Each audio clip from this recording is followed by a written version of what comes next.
Hello दोस्तों, नमस्कार। कैसे हैं आप सभी? तो आज के क्लास में हम लोग देखेंगे रेलवे का जो नया पैटर्न का क्वेश्चन है उसके शॉर्टकट ट्रिक। जैसा कि आप यहाँ पे देख रहे हैं, यह सवाल आपका 2025 और 26 के रेलवे के एग्जाम में आपका पूछा गया है। और इस तरह का सवाल न केवल ग्रुप डी के अंदर बल्कि एनटीपीसी और अदर जो आपका एग्जाम रेलवे का है वहाँ भी देखने को मिला है। तो क्लास के अंत तक बने रहिएगा। हर एक कॉन्सेप्ट आपको बहुत अच्छे तरीके से आपको यहाँ पे बताया जाएगा और एक ऐसा शॉर्टकट तरीका आपको यहाँ पे बताया जाएगा जिसकी मदद से कुछ ही सेकंड में आप इस तरह के किसी भी क्वेश्चन को सोल्व कर सकते हैं। तो आइए शुरुआत करते हैं और देखते हैं पहला क्वेश्चन यहाँ पे क्या है। बोला यह गया है कि एक उत्तल पंचभुज है। ठीक है, यहाँ पे हमारे पास एक कॉन्वेक्स पॉलीगन है, उत्तल पंचभुज है। अब तक क्वेश्चन आपका त्रिभुज से पूछा जा रहा था, चतुर्भुज से पूछा जा रहा था। इस बार सवाल आपका पंचभुज से पूछा गया। कोई दिक्कत नहीं है, इजिली हम लोग इसको सोल्व करेंगे। अब इसके शीर्ष में, चूंकि पंचभुज है तो 5 शीर्ष होगा, पांचों शीर्ष का यहाँ पे कोऑर्डिनेट दे रखा है। पी का 0 0, क्यू का इतना, फिर आर का इतना, एस का इतना, टी का इतना। हमें क्या बताना है? पंचभुज का क्षेत्रफल बताना। अब कैसे क्षेत्रफल निकालेंगे, ध्यान से समझिए। हम क्या करेंगे कि जो भी यहाँ पे कोऑर्डिनेट दे रखा है सबको पहले लिख लेंगे। तो पहला क्या है? 0 0 है, तो हम इसको लिख लिए यहाँ पे। पहला हमारा 0 0 है। दूसरा हमारे यहाँ पे क्या है? दूसरा हमारा 6 और 0 है। दूसरा जो आपका शीर्ष का कोऑर्डिनेट दे रखा है वो आपका 6 और 0 है। तीसरा आपका 8 और 3 है। ठीक है, तीसरा हमारा क्या है? 8 और 3 है। चौथा हमारा क्या है? चौथा 4 और 7 है। ठीक है, और पांचवा जो है हमारा यहाँ पे, पांचवें शीर्ष का जो कोऑर्डिनेट है वो आपका 0 और 4 है। तो यही आपका क्या है? यही आपका पांचों शीर्ष का कोऑर्डिनेट है। उसको इस तरीके से हम लिख लेंगे। अब एक छोटा सा काम और आपको करना है। जो ये पहला वाला देख रहे हैं ना, जो पहला वाला है उसको एक बार और आप लिख लीजिएगा, यानी कि 0 और 0 एक बार और हम लिखेंगे। हमेशा क्या करना है? पहला वाला को आपको एक बार और लिख लेना है। और अब कैलकुलेशन कैसे होगा, ध्यान से समझिएगा। क्रॉस में हमें गुना करना है। जैसे देखिए यहाँ पे 0 से 0 में गुना करेंगे, क्या मिलेगा हमें? 0 मिलेगा। चलिए 0 मिलेगा तो इसको छोड़ सकते हैं आप। आगे चलिए। अब फिर उसी प्रकार से 6 से 3 में गुना करेंगे, कितना हो जाएगा? 18। तो यहाँ पे 18 हम लिखेंगे। फिर आगे देखिए 8 से 7 में गुना करेंगे, क्या होगा? 56। तो प्लस इसमें आप ऐड करते जाइए, क्या हो गया आपका? 56। फिर आगे देखिए 4 से 4 में गुना करेंगे, कितना हो जाएगा? 16। तो प्लस यहाँ पे लिखेंगे 16। और आगे देखिए 0 से 0 में गुना करेंगे, क्या होगा? 0। तो 0 को छोड़ दीजिए। अब इसको कैलकुलेट कर लीजिए, वैल्यू देखिए कितना आ रहा है। 8 6 14 और 6 यहाँ पे 20 हो गया। 20 के लिए 0 हासिल, 2 1 3, 3 5 8 और 1 9, कितना हो गया? 90। तो इसका योगफल आपका 90। ठीक है, अब जो काम आप इस तरीके से किए हैं वही काम इधर भी हम लोग करेंगे। तो देखिए 0 में 6 से गुना करेंगे, क्या हो जाएगा? 0 छोड़ दीजिए। 0 में 8 से गुना करेंगे, क्या हो जाएगा? 0 छोड़ दीजिए। 3 में 4 से गुना करेंगे, कितना होगा? 12। इसको आपको लिखना पड़ेगा, 12। आगे देखिए 7 में 0 से गुना करेंगे, क्या हो जाएगा? 0 छोड़ दीजिए। 4 में 0 से गुना करेंगे, क्या लिखे? क्या हो जाएगा? 0 छोड़ दीजिए। यानी इधर केवल वैल्यू 12 आया। कितना आया आपका? केवल 12 आया। और भी कुछ होता तो इसमें हम ऐड कर। और अब आपको क्या करना है? क्या करना है? क्रॉस में, पहले आपको क्रॉस में गुना करते हुए जाना है और सभी वैल्यू को ऐड करना है। फिर दूसरे क्रॉस में सबको आपस में गुना करना है और उसको जोड़ लेना है। और अब देखिए क्या है, पहला का योग कितना? 90, दूसरा 12 है। यहाँ पे हम क्या करेंगे? इन दोनों का अंतर निकालेंगे, यानी कि 90 माइनस लिखना है आपको 12। बड़ी वैल्यू में से छोटी वैल्यू घटाइए और इसको आधा कर। 90 में से 12 घटाइएगा, कितना हो जाएगा? यह आपका हो जाएगा 78। 78 बट्टा 2 यानी कि 39। आपके क्वेश्चन का आंसर क्या हो जाएगा? आंसर यहाँ पे हो जाएगा 39, यानी कि विकल्प डी। तो आगे से जब भी इस तरह का क्वेश्चन मिले तो यही आपका तरीका होगा, यही आपका अप्रोच होगा ऐसे क्वेश्चन को सोल्व करने।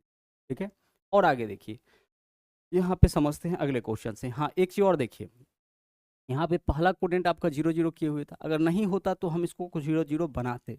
कैसे बनाते? अगले क्वेश्चन में समझिए। क्योंकि 0 0 कर देने से, किसी एक कोऑर्डिनेट को 0 बना देने से क्वेश्चन हमारा आसान हो जाता है। ऐसा आप ट्रिग्नोमेट्री वाले में भी, सॉरी, ट्रायंगल वाले में भी देखे थे, और आज भी हम लोग ट्रायंगल के क्वेश्चन को यहाँ पे करेंगे। जैसे यहाँ देखिए क्या बोला, एक चतुर्भुज के शीर्ष। अब चतुर्भुज है तो 4 शीर्ष होगा, चारों का कोऑर्डिनेट 2 3 है, 5 7 है, 10 6 है और 7 2 है। हम क्या करेंगे कि इनमें से किसी एक को 0 बना देंगे। तो 0 बनाने के लिए क्या करना होगा? देखिए किसको आसानी से हम 0 बना सकते हैं? इसको।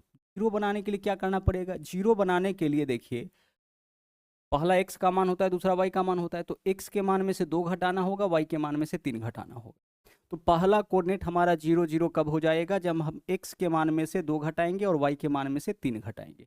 यही तो है, पहला में से 2 और दूसरा में से 3। x के मान में से 2, y के मान में से 3 घटाएंगे तो पहला कोऑर्डिनेट हमारा 0 0 हो जाएगा। तो जो यहाँ पे किए हैं वही चीज़ आप हर जगह करिए।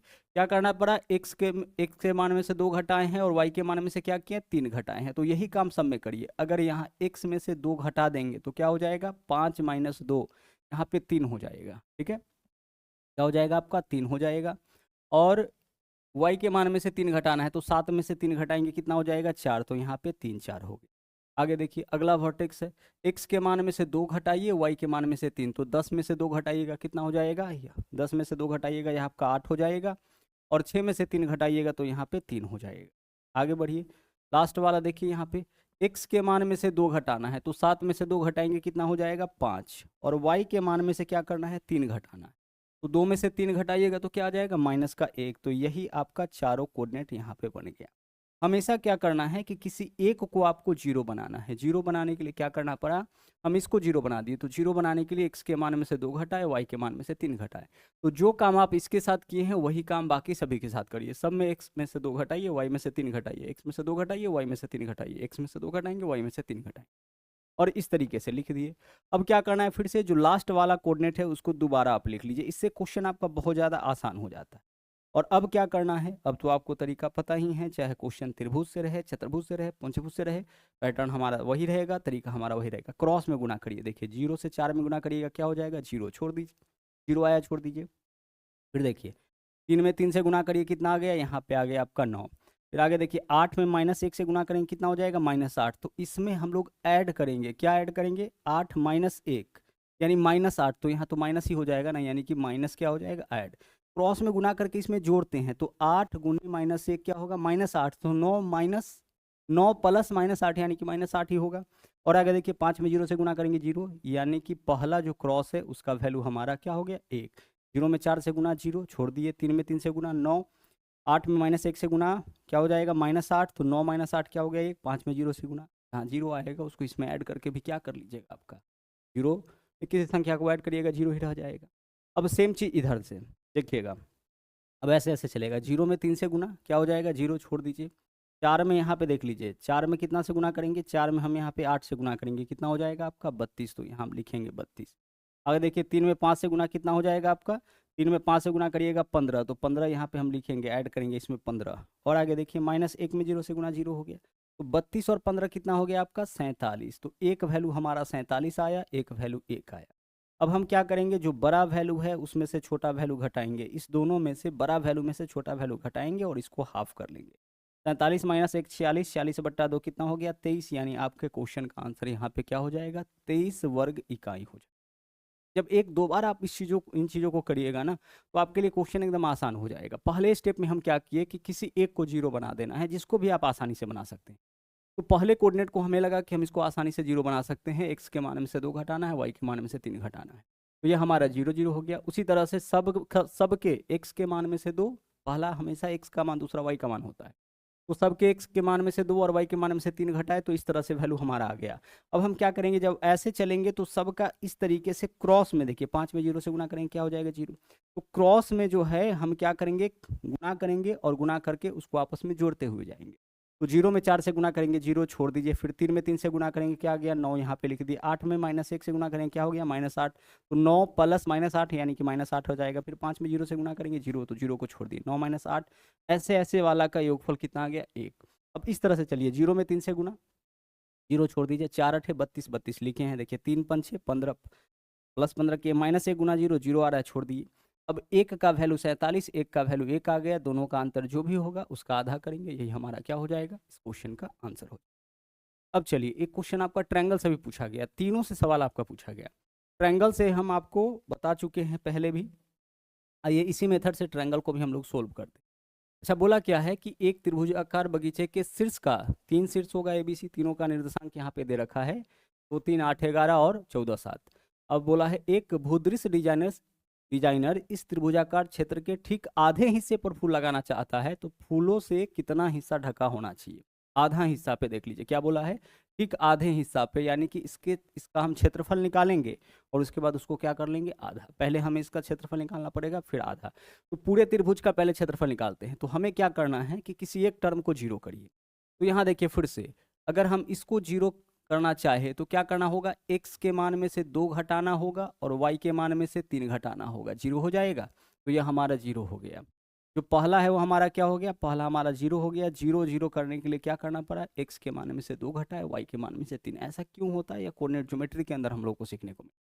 अब आगे चलिए, अब यहाँ x के मान में से 2, तो 8 में से 2 घटाएंगे कितना हो जाएगा, 8 में से 2 घटाएंगे 6 हो जाएगा, और 11 में से 3 घटाएंगे तो कितना होगा, 8 हो जाएगा। ठीक है, आगे चलिए। अगला वैल्यू क्या है हमारा, अगला वैल्यू 14 और 7 है। तो हमें क्या करना है, x में से 2 घटाना है, तो 14 में से 2 घटाएंगे कितना हो जाएगा, 12। और y में से क्या करना है, 3, तो 7 में से 3 घटाएंगे क्या हो जाएगा, 4। ठीक है, यही आपका तीनों शीर्ष का कोऑर्डिनेट हो गया। अब एक काम और आपको करना है कि जो फर्स्ट वाला है उसको एक बार और लिख लीजिए, 0 0। ठीक है, और बाकी कैलकुलेशन आपको पता है। क्रॉस में चलिए, 0 में 8 से गुना, 0 छोड़ दीजिए। 6 में 4 से गुना 24 वैल्यू आपका आ रहा है, तो लिख लीजिए यहाँ पे 24। आगे देखिए, 12 में 0 से गुना कितना हो जाएगा, 0 छोड़ दीजिए इसको। तो एक तो हमारा हो गया वैल्यू 24। ठीक है, दूसरा वैल्यू देखिए, ऐसे ऐसे क्रॉस में चलिए। 0 में 6 से गुना करेंगे क्या हो जाएगा, 0 छोड़ दीजिए। 8 में 12 से गुना कितना हो जाएगा, 96, तो हम 96 लिखेंगे। और आगे देखिए, 4 में 0 से गुना कितना हो जाएगा, 0 हो जाएगा। तो एक वैल्यू हमारा 24 आया, एक वैल्यू 96 आया, जब क्रॉस में गुना करके ऐड किए। हमें क्या करना है, इसी दोनों के अंतर का आधा करना है। तो 96 माइनस 24/2, यह आपका क्या हो जाएगा, इस त्रिभुज का क्षेत्रफल। तो 96 में से 24 घटाइएगा कितना हो जाएगा आपका, यहाँ पे 6 में से 4 घटाएंगे तो 2 हो जाएगा, 9 में से 2 घटाएंगे 7, 72/2 यानी कि 36। तो 36 आपका आ गया पूरे त्रिभुज का क्षेत्रफल। हमें आधे का क्षेत्रफल चाहिए, तो आंसर क्या हो जाएगा, आंसर हमारा 18 हो जाएगा। पूरे त्रिभुज का, जिसका शीर्ष यहाँ पे दे रखा है, उस पूरे त्रिभुज का क्षेत्रफल आपका 36 आया। हमें चाहिए आधे का क्षेत्रफल, क्योंकि क्या बोला है, एक भूदृश्य डिजाइनर इस त्रिभुज के ठीक आधे पर फूल लगाना चाहता है। तो जिस हिसाब में फूल लगाए उसका क्षेत्रफल, यानी कि पूरे त्रिभुज का क्षेत्रफल कितना, 36। हमारा आंसर क्या हो जाएगा, हमारा आंसर 18 होगा। 18 क्यों, क्योंकि आधे भाग का ही क्षेत्रफल हमें चाहिए। हमने आपको पहले क्या बताया था, ट्रायंगल का क्षेत्रफल निकालने के लिए कि किसी एक को 0 करेंगे, उसके बाद क्या करते थे, जो वैल्यू आपका बच गया, बाहर बाहर वाला का गुना, अंदर अंदर वाला का गुना। तो कॉन्सेप्ट आपका यही था, जो कॉन्सेप्ट अभी इस तीनों क्वेश्चंस के ऊपर लगाए थे, कॉन्सेप्ट आपका यही था। इसी कॉन्सेप्ट से आपका क्या है, चाहे त्रिभुज का क्षेत्रफल निकालना हो, चतुर्भुज का क्षेत्रफल निकालना हो, या पंचभुज का क्षेत्रफल निकालना हो, सबको हम लोग इसी कॉन्सेप्ट से निकालते हैं। ठीक है, उम्मीद करते हैं कि यह कॉन्सेप्ट आपके समझ में आया होगा। इसका थोड़ा सा आप प्रैक्टिस अच्छे से कर लीजिए, ताकि इससे रिलेटेड कभी भी क्वेश्चन पूछा जाए तो आप आसानी से कर सके। इस वीडियो में इतना ही। और हाँ, अगर आप हमारे चैनल पर नए हैं तो इस चैनल को सब्सक्राइब जरूर करिए। इसके अलावा लाइक और शेयर करते रहिए। साथ ही साथ प्ले स्टोर से मैथ्स वाटिका 2.0 इस एप्लीकेशन को डाउनलोड करके आप चाहे तो हमारा जो पेड बैचेज चल रहा है उसको भी ज्वाइन कर सकते हैं। वीडियो में इतना ही, मिलते हैं फिर से हम लोग अगले क्लास। थैंक यू, जय हिंद।